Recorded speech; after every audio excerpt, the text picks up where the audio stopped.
दे रहे। धन्यवाद जी, हनुमान बेनीवाल जी, बहुत बहुत धन्यवाद। माननीय सदस्य श्री चंद्रशेखर जी, 30 सेकंड पक्का? हाँ ठीक है, ठीक। मैं आपसे यही मांग करूंगा कि आपके दल की कथनी और करनी में कोई अंतर नजर नहीं आना चाहिए। आप जांच कराएं। मेरी मांग है कि राजस्थान में जल जीवन में तमाम घोटालों की जांच आप सीबीआई से करवाएं और दोषी नेताओं के खिलाफ कार्रवाई करें। राजस्थान और पानी का 1 मिनट समाप्त कराऊं। चंद्रशेखर जी सर एक प्लीज सुनिए। हम देखो श्री चंद्रशेखर आप शुरू कीजिए, आपका समय शुरू हो गया। चंद्रशेखर जी आपका समय शुरू हो गया जी, प्लीज। सर झगड़ा करवा के समय कैसे चलेगा बताइए। बैठ जाओ बेनीवाल जी, आप शुरू करिए। धन्यवाद।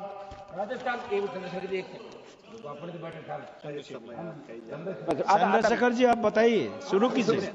सामने कोई खड़ा हुआ सर कैसे बैठ बता। नहीं सर, नहीं, ऐसा नहीं होता है। आप चंद्रशेखर जी आप शुरू कीजिए। धन्यवाद, धन्यवाद सभापति जी। सभापति जी, मैं आज अपने कॉलेज के जीवन से शुरू करूंगा सर। जब हम स्कूल कॉलेज जाते थे पढ़ने के लिए, डीवीपीजी कॉलेज देहरादून, मैं और मेरे साथी सर मोटरसाइकिल से जाते थे।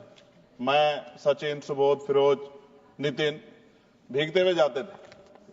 तो वहां तो बारिश अच्छी लगती थी, लेकिन जब बारिश बाढ़ का रूप ले लेती है सर, भयानक हो जाता है। बहुत सारे लोग घर पे सो नहीं पाते, लोगों के घर उजड़ जाते हैं। इतनी परेशानी। और ये भी मैं कहूंगा सर, आजाद भारत में 75 साल के बाद भी अगर सबको पीने के लिए साफ पानी नहीं मिल रहा है, तो ये हम सबके लिए शर्म की बात है। सरकारों को सोचना चाहिए था कि अगर ये बुनियादी जो जिसमें व्यक्ति का जोर नहीं है, ये कुदरत की देन है, अगर पानी भी साफ नहीं पहुंचा पा रहे हैं, तो क्या हमने लोगों के बारे में सोचा है। सर, मेरे लोकसभा क्षेत्र में बाढ़ से बहुत सारे गांव प्रभावित हैं। हर बार योजना बनती है लेकिन परमानेंट सोल्यूशन नहीं होता। मालन नदी, कोटा वाली नदी, गंगा बाढ़ क्षेत्र, छोइया नदी, शाहपुर कुचियान, लाहक कला, रामपुर चाडा, पीतमगढ़, घोषपुर, बोरकी, रानीपुर, हामिदपुर, माखन सादात, बूढ़ावाला, तुकमापुर, भवानीपुर, चमरावाला, जगुआवाला, तोफिकवाला।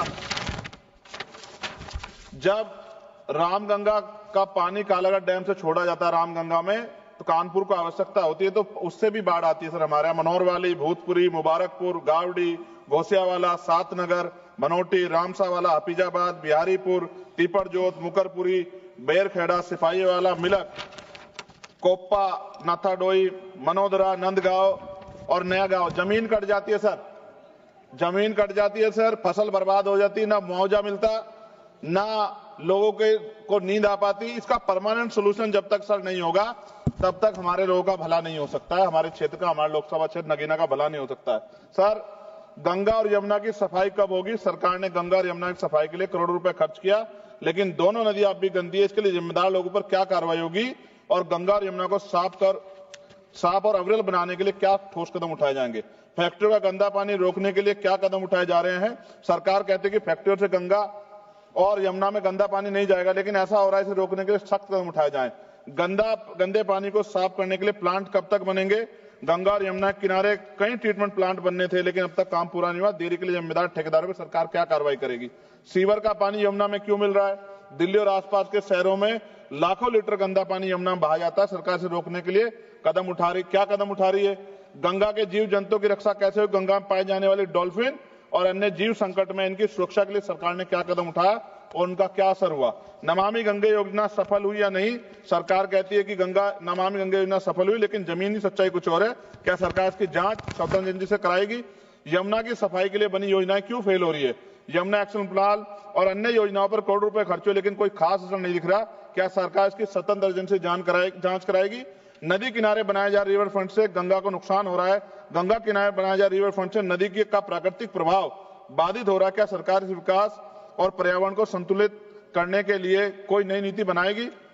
गंगा, यमुना और उसकी सहायक नदियों में अवैध रेत खनन, अवैध निर्माण क्यों नहीं रुक रहा, जिससे नदी और पर्यावरण को नुकसान सरकार रोकने के लिए क्या कर रही? बाढ़ से प्रभावित गांवों के लोगों का क्या होगा? गंगा यमुना के किनारे बसे हुए कई परिवार हर साल बाढ़ और कटाव से प्रभावित होते हैं।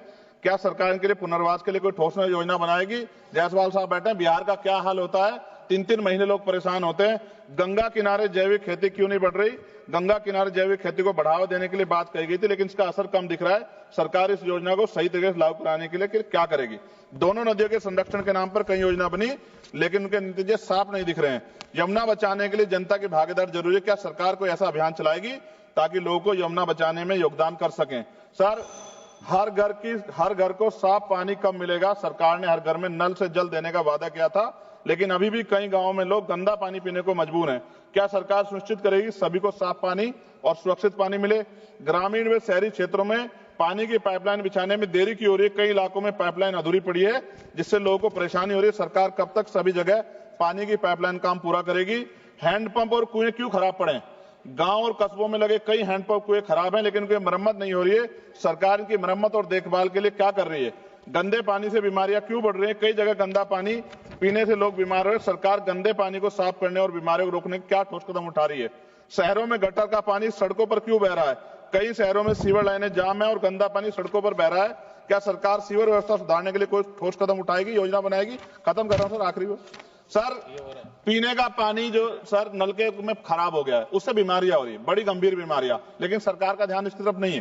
पानी की बर्बादी रोकने के लिए क्या किया जा रहा है? कई जगह पाइपलाइन लीक हो रही है और हजारों लीटर पानी बर्बाद हो रहा है। क्या सरकार इस बर्बादी को रोकने के लिए कोई योजना बना रही है? गिरते भूजल स्तर को बढ़ाने के लिए क्या सरकार कोई संरक्षण नीति ला रही है? पानी और स्वच्छता की योजनाओं में पारदर्शिता कब आएगी? सरकार ने कई योजना शुरू की थी, लेकिन उसके नतीजे स्पष्ट नहीं दिख रहे। क्या सरकार इन योजनाओं की पारदर्शिता और निगरानी सुनिश्चित करेगी? और अंत में सर पाइपलाइन से आप कह रहे हैं कि पानी आएगा, कैनाल बंद कर रहे हैं सर, भूजल का जो स्तर है वो गिर जाएगा सर, और फिर बजट भी कम कर रहे हैं। अंत में खत्म करते हुए सर, काशी जो प्रधानमंत्री जी का लोकसभा क्षेत्र है, मैंने अखबार कटिंग पढ़ी, अखबार में लिखा मेहमानों को पानी पूछने में शर्म आती है। ये हालात प्रधानमंत्री के क्षेत्र में उत्तर प्रदेश के मुख्यमंत्री गोरखपुर से डूब जाता है पूरा। सर धन्यवाद सर, 1 मिनट 30 सेकंड दे दीजिए सर 30 सेकंड खत्म कर रहा हूं सर। मैं ये कहना चाहता हूं, उत्तर प्रदेश में नेपाल का पानी आता है, लखीमपुर खीरी, पीलीभीत, ये पूरा एरिया डूबता है सर। इस समस्या से निजात दिलाने के लिए परमानेंट सोल्यूशन हो जाए। इसके नाम पे पैसों का एयर फेयर करके काम नहीं चलेगा। बहुत बहुत धन्यवाद सर, आपने मुझे मौका दिया। श्री गोविंद करजोल जी।